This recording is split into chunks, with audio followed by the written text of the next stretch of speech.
Okay, this is on my 1987 Chevrolet pickup, R20, but these years go on. I'll write a list of years that these go through. But anyway, what this is about is the new type of coolant reservoirs that they are making. Unfortunately, mine went bad. That's a packaging label there. But right here, it went bad right here at the bottom. It started cracking and leaking, and eventually the whole bottom started leaking out of this crease on the bottom here. And so I just had to change it out. So I looked everywhere in the book, and I finally had to call Chevrolet and see if they had a tank for it that would be direct fit, OEM. And they said, sure, we got an OEM. But the problem is, I was reading on the internet before I got this, that they said a lot of these were made somewhere else. I'm not going to say where, but they were made somewhere else, right? And the first tank that they gave me, I installed it. As you'll see, you've got 3 bolts here. You got one here, you got one down there, and you got one in the back here. Okay, these bolts do not line up on these new coolers at all. Okay, and on the old ones, yes they do, but it almost looks like, you know, as you look at this one, you look at the holes, it looks like somebody kind of drilled it and made it work, you know, made it fit. Okay, so once I looked at the old tank, and it came from the factory. This is a factory original tank here. This one's not. Okay, the first one I got from Chevrolet, I told them it leaks. I need another one. This is unsatisfactory.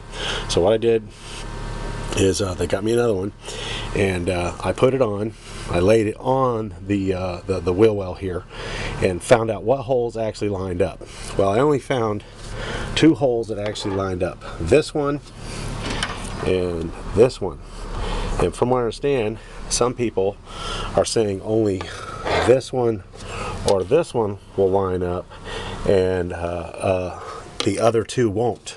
So what you have to do is you have to line them up, mark them from the bottom down here.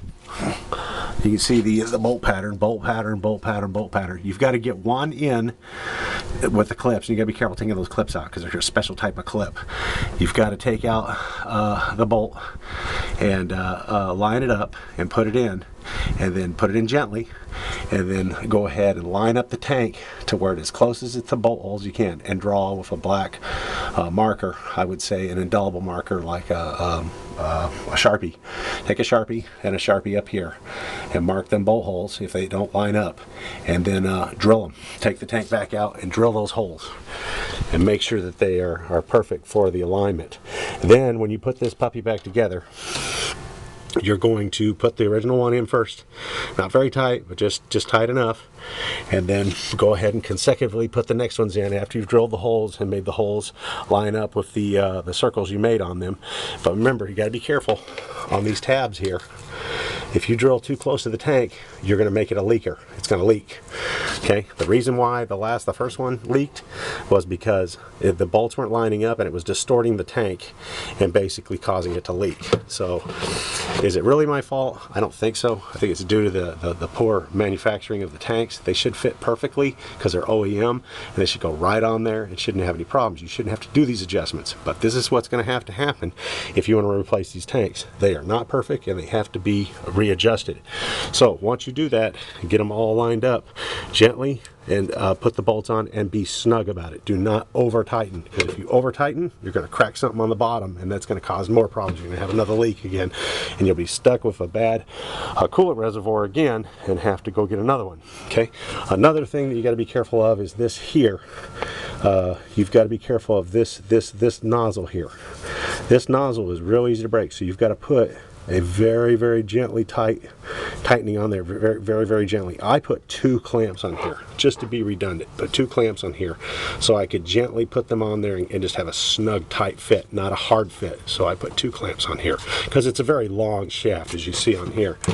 It's a very long shaft. You can put 2 clamps on there easy, so that's not a problem. Now these clips, be careful. These clips are not just a slide-on clip. They also have like this little round ring that slips in the hole. And when it does, what you've got to do is take a small screwdriver and slip that ring clip out, and then slide the whole clip out.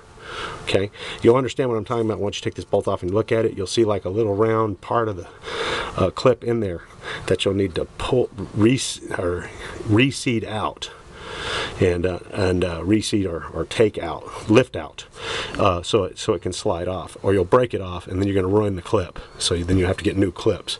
So that's about it. But now I've got a new reservoir in there, doesn't leak. Remember, don't over tighten. Make sure you drill your holes, and don't be too close to the tank itself, because if you do, you're going to have a leaker again. And please don't over tighten, because you're just going to have problems. And be careful of this neck. That's it. Have a good one. Bye bye.